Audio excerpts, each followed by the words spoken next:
Start करते हैं। अभी सुनिए, पिछले क्लास में भी हम अध्यारोपण का सिद्धांत यानी कि एक से अधिक आवेशों के कारण वैद्युत बल का मान निकाल रहे थे। अभी कुछ ही एग्जाम्पल हुआ है, अभी आज और एग्जाम्पल हम सॉल्व करेंगे, ठीक ना। और उसी बेस पर बोले तो अध्यारोपण के सिद्धांत पर ही हम क्वेश्चन सॉल्व करेंगे। ध्यान से देखिएगा, हम एक एग्जाम्पल लिखते हैं। मान लीजिए एक वर्ग के यानी कि स्क्वायर के कोने पर 4 आवेश रखे गए हैं और थोड़े समय के लिए ये मान के चलते हैं कि ये कोने पर जो वर्ग के कोने पर जो ये आवेश रखे गए हैं सब समान प्रकार के हैं, प्लस क्यू और प्लस क्यू। ये वर्ग है। वर्ग के केंद्र पर एक आवेश रखते हैं। देखिएगा वर्ग का केंद्र कहां होगा, तो वर्ग के विकर्णों का जो कटान बिंदु होता है, वर्ग में 2 विकर्ण होते हैं और विकर्णों का जो कटान बिंदु होता है वही वर्ग का केंद्र होता है। इस केंद्र पर एक माइनस क्यू आवेश रखा गया है, माइनस क्यू आवेश, और इसके सभी शीर्षों पर कोने पर प्लस क्यू आवेश रखे गए हैं। बोर्ड पर ध्यान से देखिएगा, हमारी बात पर ध्यान दीजिएगा। इन्हें उन्हें देखेंगे तो देखिए मजा नहीं आएगा। अब मेरा बार बार आप लोगों से रिक्वेस्ट रहता है कि 1 घंटे का क्लास चलता है बंधु, तब बोर्ड पर देखो। अरे देखो, जिंदगी बदल देगा यार, नहीं तो फिर डिस्टर्ब कर देते आप लोग। ये plus Q plus Q plus Q plus Q, ये चारों कोने पर 4 समान प्रकार के आवेश रखे गए हैं, सब धन आवेश हैं। और इस वर्ग के केंद्र पर एक माइनस क्यू आवेश रखा गया है। इस पॉइंट को हम थोड़े समय के लिए O मान लें और इस वर्ग के कोनों का नामकरण करते हैं A, B, C और D, और इन पर 4 आवेश रखा गया है। हमसे सवाल पूछा जाए कि केंद्र पर रखे गए आवेश पर बल का मान ज्ञात कीजिए। ये सवाल भी अध्यारोपण के सिद्धांत में ही आएगा, क्योंकि अध्यारोपण का सिद्धांत ये कहता है कि जब एक से अधिक आवेशों के कारण किसी दूसरे आवेश पर वैद्युत बल निकालते हैं उसी को अध्यारोपण का सिद्धांत कहते हैं। यहाँ दिख रहा है आपको 4 तो कोने पर रखे गए हैं और एक इस वर्ग के केंद्र पर रखा गया है, यानी कि टोटल 5 आवेश हैं। बोले तो 2 या 2 से अधिक आवेशों के कारण जब हम वैद्युत बल निकालते हैं उसी को अध्यारोपण का सिद्धांत कहते हैं। यहाँ 5 आवेश हैं और हमसे पूछा गया है माइनस क्यू पर लगने वाले वैद्युत बल का मान ज्ञात करना है। हम तरीका आपको बताए थे, ध्यान से देखिएगा। अगर वर्ग के प्रत्येक भुजा की लंबाई मान लीजिए स्मॉल a है, यहाँ सेंटर पर माइनस क्यू आवेश रखा गया है। एक बात बताएं, अगर ये विकर्णों का कटान बिंदु था तो ये सेंटर से यानी कि बिंदु O से D की दूरी, बिंदु O से C की दूरी, बिंदु O से A की दूरी और बिंदु O से D की दूरी, ये सभी दूरियां आपस में बराबर होंगी। आपको पता है पाइथागोरस प्रमेय लगाते हैं। अगर मान लीजिए ये विकर्ण की वर्ग की एक भुजा थी, ये दूसरी भुजा थी और ये वर्ग का विकर्ण था। अगर आधार A था, ये देखा जाए तो लंब भी A हो जाएगा। यहाँ वर्ग के कोने पर प्रत्येक कोने पर 90 डिग्री का एंगल बनता है। आधार पता हो गया, लंब पता हो गया, तो आप कर्ण का मान निकालेंगे तो लंब का स्क्वायर प्लस आधार का स्क्वायर करते हैं। इसको सॉल्व करेंगे तो ये 2a स्क्वायर होगा। a स्क्वायर को रूट से बाहर निकालेंगे तो a√2, यानी कि ये टोटल डिस्टेंस a√2 होगा। यहां से D से लेकर के B तक और A से लेकर के C तक का डिस्टेंस है a√2। लेकिन अगर हम आधा डिस्टेंस इसका निकालें, आधा डिस्टेंस निकालेंगे, यानी कि देखा जाए तो हम लिखें O से A तक का डिस्टेंस, O से A तक का डिस्टेंस लिखेंगे, वही O से B तक के डिस्टेंस के बराबर होगा, वही O से C तक के बराबर होगा और O से D तक, ये सभी लेंथ आपस में बराबर होंगे। और इसका मान OA का मान विकर्ण की लंबाई के आधे भाग के बराबर होगा, यानी कि a√2 था टोटल, तो इसमें 2 से डिवाइड कर देंगे तो आधा निकल के आ जाएगा। अच्छा देखिएगा, यही लिखते हैं, इस 2 को आप 2 से जो भाग दिए थे इसको √2 इंटू √2 भी लिख सकते हैं, क्योंकि √2 का √2 के साथ मल्टीप्लाई करेंगे तो 2 होगा। एक √2 से एक √2 कटेगा, a/√2 निकल के आएगा, यानी कि सभी लेंथ a/√2 निकल के आ गए।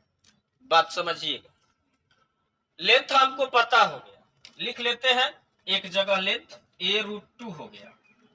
अब देखिएगा, हम आपको तरीका बताए थे, जब भी एक से अधिक, 2 से अधिक आवेश आए और किसी भी आवेश पर वैद्युत बल निकालना हो, तो ये टेक्निक और तरीका क्या होगा कि आप आवेशों को देख करके सबसे पहले बल का डायरेक्शन बनाएंगे। हमें -q वाले चार्ज पर बल निकालना था, ये +q था, ये +q वाला इस -q को अपनी ओर आकर्षित करेगा, यानी कि कुछ फोर्स लगा करके ये अपनी ओर खींचेगा, उस फोर्स को F1 मान लेते हैं। ये B पर जो +q आवेश रखा गया है,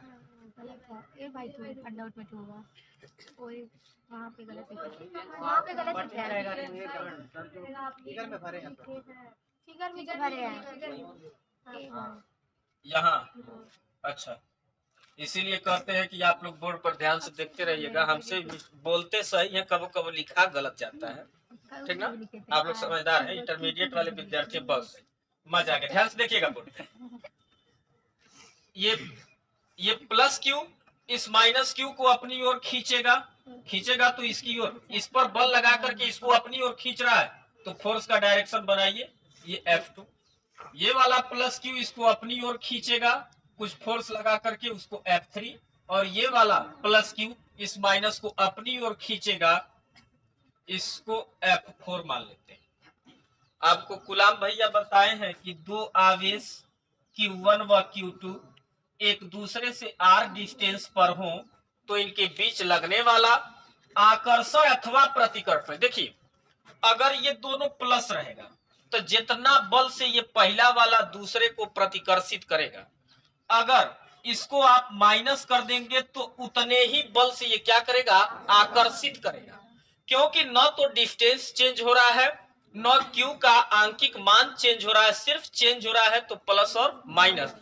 प्लस प्लस था तो जितने बल से प्रतिकर्षित करेगा, अगर ये माइनस हो जाएगा तो उतने ही बल से आकर्षित करेगा। ऐसा नहीं हो जाएगा कि आप माइनस लगा दिए यानी कि निगेटिव चार्ज कर दिए तो खींचेगा तो फोर्स बढ़ा देगा, ऐसा नहीं होता है।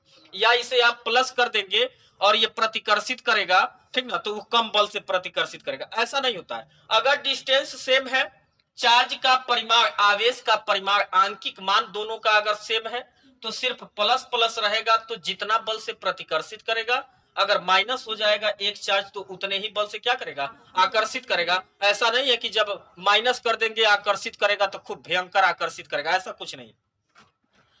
तो कूलॉम के नियम से दो आवेश Q1 व Q2 एक दूसरे से r दूरी पर है तो इनके बीच लगने वाला वैद्युत बल 1/4πε0 Q1 Q2 divide by r square होता है। इसी फार्मूले का हम यूज करके पहले इस प्लस Q और इस माइनस Q के बीच का वैद्युत बल निकालेंगे। तो लिखते हैं F1 बराबर 1/4πε0, ये आपका पीछा नहीं छोड़ेगा, 1/4πε0, ये कांस्टेंट है, रहेगा, हर हाल में रहेगा। ये वाला आवेश Q था, प्लस माइनस अब पिछली कक्षा में भी आपको बताए थे कि प्लस माइनस आप बल में नहीं लिखेंगे, प्लस माइनस के लिए हम बल का डायरेक्शन बना लिए।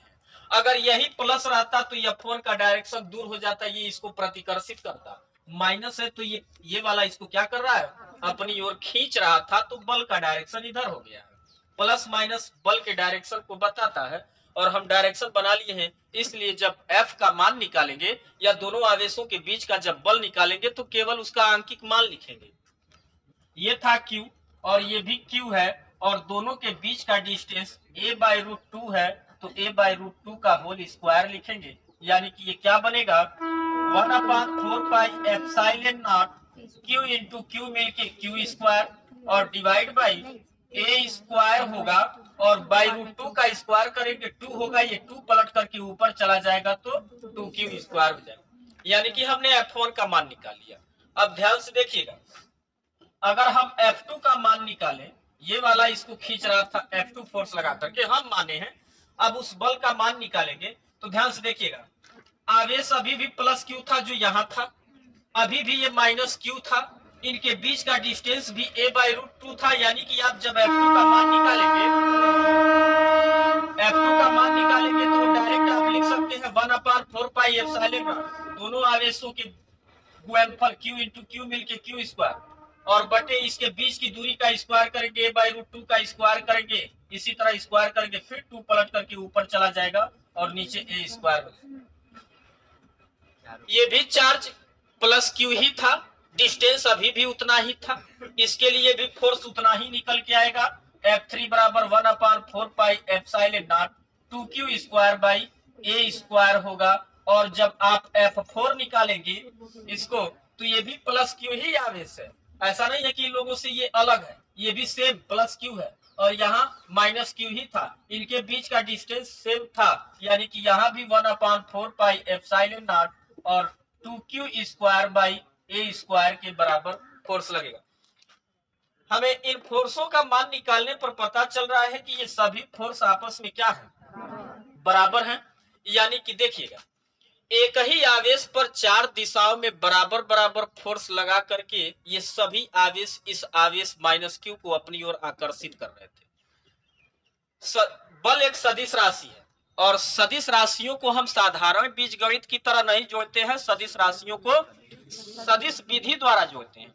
यहाँ सदिश विधि लगाने की जरूरत ही नहीं है, या लगाएंगे तब भी देखेंगे। सुनिए, आप F1 को देखिए और F3 को देखिए, एक ही पॉइंट पर दो फोर्स विपरीत दिशाओं में लगे हुए हैं, और जब एक ही बिंदु पर दो बल विपरीत दिशा में लगे होते हैं तो किसी एक बल से दूसरे वाले बल को क्या करते हैं, घटाते हैं। जब F1 भी सेम था, F3 भी सेम था, F1 से F3 घटाएंगे तो मान सेम से सेम घटाएंगे तो 0, या ऐसे भी बोल सकते हैं जितना F1 था उतना ही F3 था, ये दोनों एक दूसरे को कैंसिल कर देंगे, निरस्त कर देंगे, इनका मान 0 हो जाएगा। इसी तरह से F4 और F2 का भी मान आपस में बराबर व विपरीत है, तो F2 भी F4 के प्रभाव को निरस्त कर देगा, यानी कि इसको आपस में घटाएंगे तो 0, इसको आपस में घटाएंगे तो 0। सॉल्यूशन फाइनली निकल के आएगा कि F नेट इक्वल टू क्या हो जाएगा, 0 हो जाएगा। यानी कि माइनस क्यू पर लगने वाला कुल बल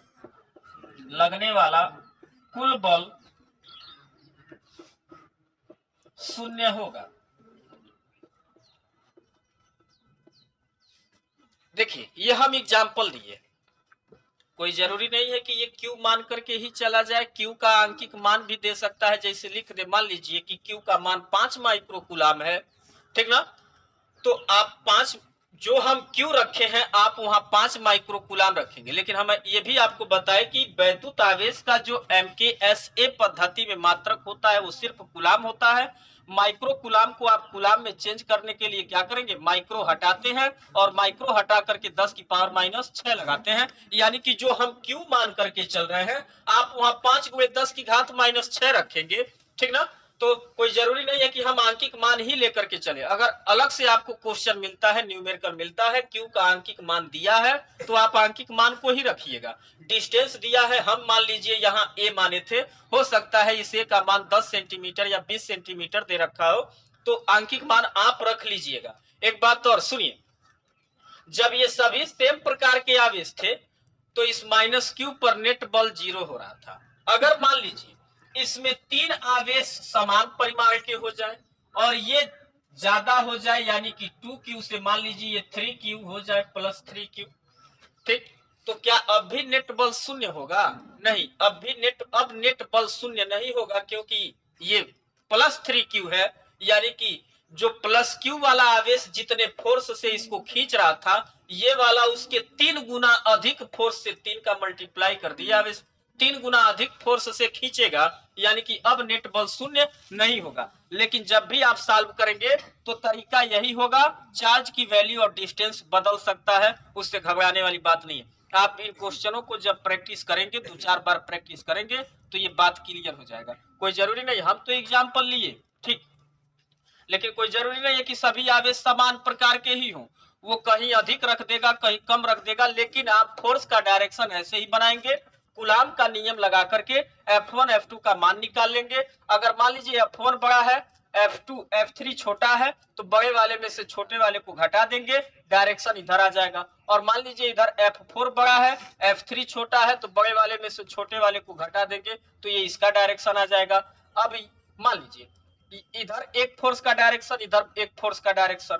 अभी इन दोनों को जोड़ेंगे तो इनके बीच का एंगल अभी भी कितना होता है, 90 डिग्री होता है। आप फार्मूला सदिश विधि वाला लगा देंगे, एफ नेट बराबर √F1 square plus F2 square plus 2F1 F2 cos theta. Theta की वैल्यू आप यहाँ ये देखिए, ये हर जगह 90-90 का एंगल बनेगा, 90-90 180, 90-270 और 90। और आपको पता है एक राउंड घूमने पर कितना डिग्री का एंगल, 360 डिग्री का एंगल बनता है। यानी कि इन विकर्णों के बीच का एंगल सब जगह 90 डिग्री होगा। तो हम क्या बोले कि मान लो F1 F3 बराबर नहीं है, F1 अधिक था, F3 कम था, तो आप F1 में से F3 को घटाएंगे।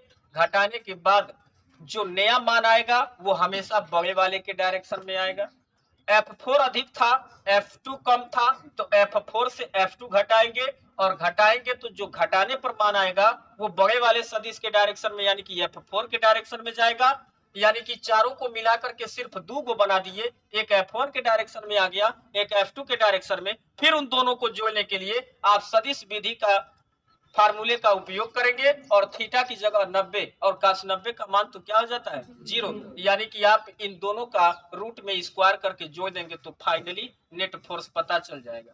ठीक है, तो ये रहा एग्जाम्पल अध्यारोपण के सिद्धांत पर। इनको आपको जबरदस्त प्रैक्टिस करना ही करना है। और सुनिए, इससे थोड़ा सा अपर लेवल दिया जाता है जो नीट और जेईई मेंस में क्वेश्चन पूछे जाते हैं, ठीक ना। तो अगर आपको ये छोटे और बेसिक क्वेश्चन कंप्लीट नहीं है तो आप डायरेक्ट बड़े क्वेश्चन को कभी सॉल्व नहीं कर पाएंगे। देखिएगा, एक सवाल हम बता रहे हैं कि हम बताएंगे, देखिएगा इसका एग्जाम्पल भी बताएंगे, दैनिक जीवन में आप लोगों को दिखाई भी देता है।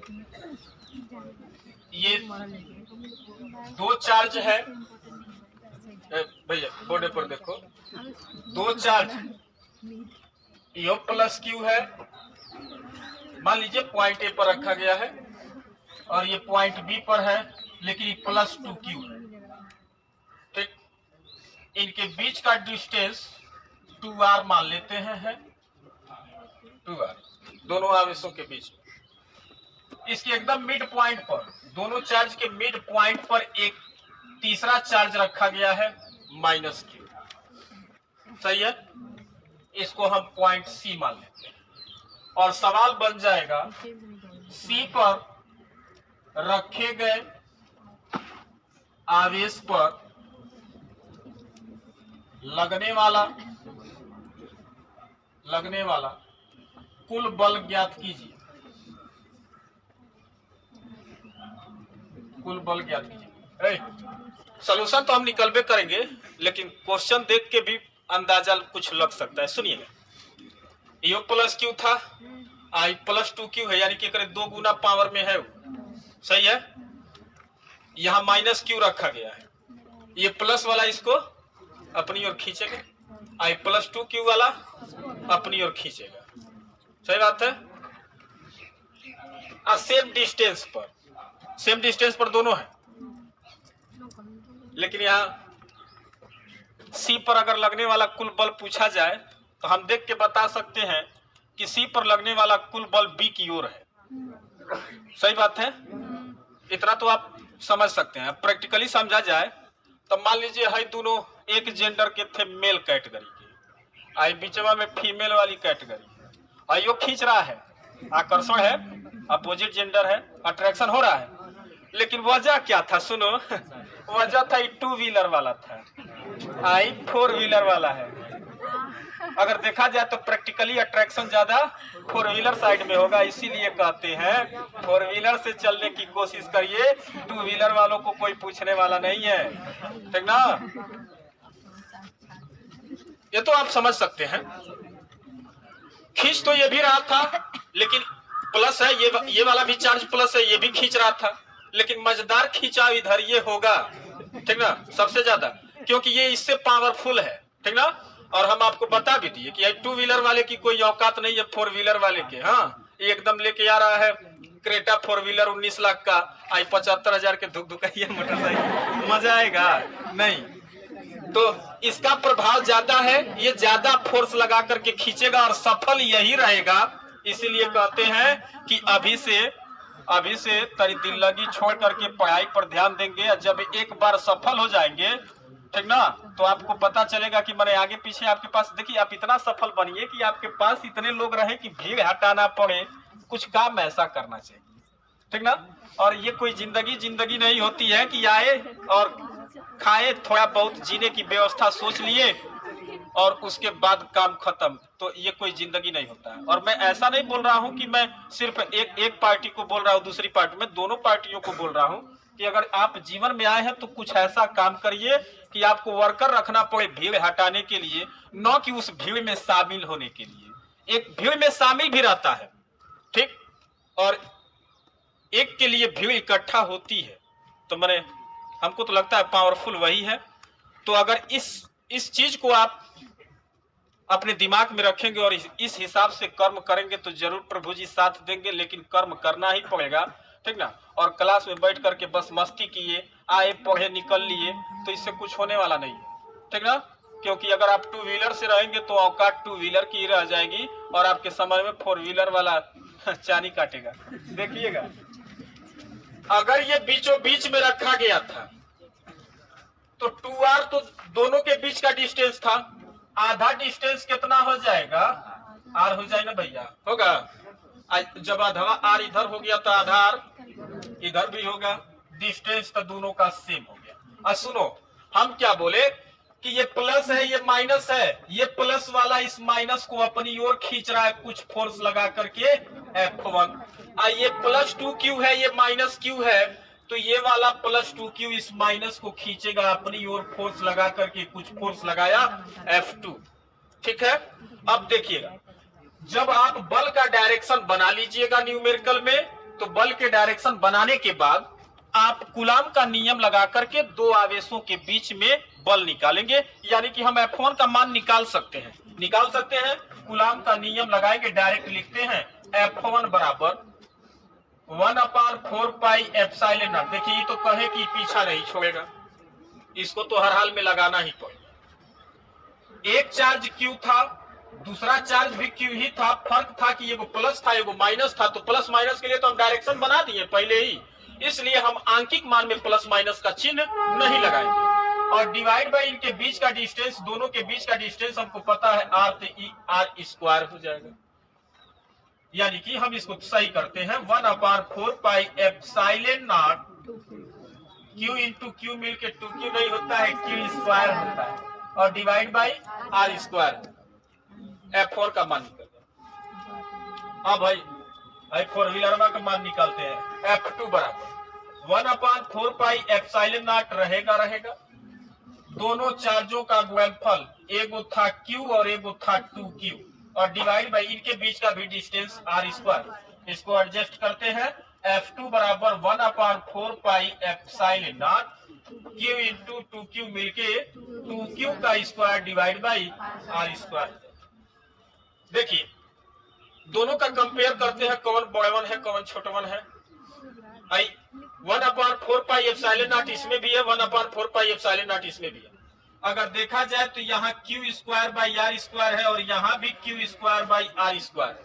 फर्क ये है कि इसमें एक का मल्टीप्लाई किया गया था, कुछ नहीं था तो 1 था ना, और यहाँ 2 का मल्टीप्लाई किया गया, बड़ी संख्या से मल्टीप्लाई करेंगे तो मान ज्यादा होगा, यानी कि देखने पर, हमको देखने पर, आप लोगों को दिख रहा है, हमको देखने पर पता चल गया कि F2 ग्रेटर देन है किससे, F1 से, यानी कि अब इस C पर रखे गए -Q पर लगने वाला कुल फोर्स निकालेंगे तो लिखेंगे F नेट बराबर, देखिए आपको तरीका क्या बताए, बल F1 और F2 बल है, बल सदिश राशि होती है, सही है। और सदिश राशियों का साधारण बीजगणित योग नहीं करते हैं, उसे सदिश विधि द्वारा जोड़ते हैं। और एक ट्रिक और आइडिया आपको बता रखे हैं कि जब एक ही पॉइंट पर दो सदिश विपरीत दिशा में काम करे तो आप हमेशा बड़े वाले सदिश में से छोटे वाले सदिश को घटाइएगा। बड़े वाला सदिश F2 था, छोटा वाला F1 था।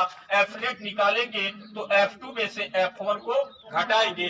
F2 का मान हम पहले निकाल लिए थे 1/4 pi epsilon not 2q square by r square और माइनस 1/4 पाई एप्सिलॉन नॉट और q square by r square. जो पार्ट कॉमन मिलता है उसे बाहर निकाले। 1/4 पाई एप्सिलॉन नॉट दोनों में था बाहर, q square by r square बाहर निकाल दे। यहाँ कुछ नहीं बचेगा तो 2 और माइनस यहाँ टोटल बाहर निकल गया तो कुछ नहीं तो 1 और 2 में से घटाएंगे तो 3। एक 1/4 पाई एप्सिलॉन नॉट और q square by r square होगा और 2 में से घटाएंगे 1 और 1 का तो मल्टीप्लाई सबके साथ रहता है। ये फाइनली F नेट।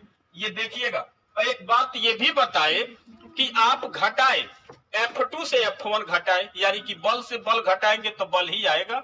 अब कहे कि 10 रुपया में से 5 रुपया निकाल दो तो कहोगे 5 किलो नहीं, तब कहेंगे 5 रुपया। यानी कि बल से बल घटाएंगे तब भी बल आएगा, अब बल से बल जोड़ेंगे तब भी बल आएगा।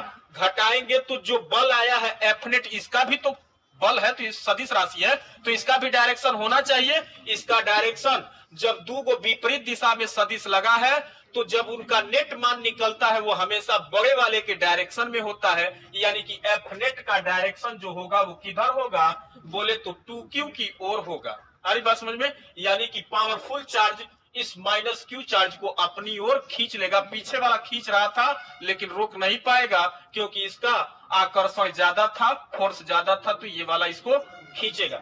ये हो गया F नेट का मान, ठीक ना। और यहाँ लिख सकते हैं कि ये किधर है बोले तो अगर ये पॉइंट B था तो आप लिखेंगे B की ओर, ठीक ना। इससे समझ में आ जाएगा कि F नेट का मान किधर आ रहा है। ठीक है, नोट कर लीजिए।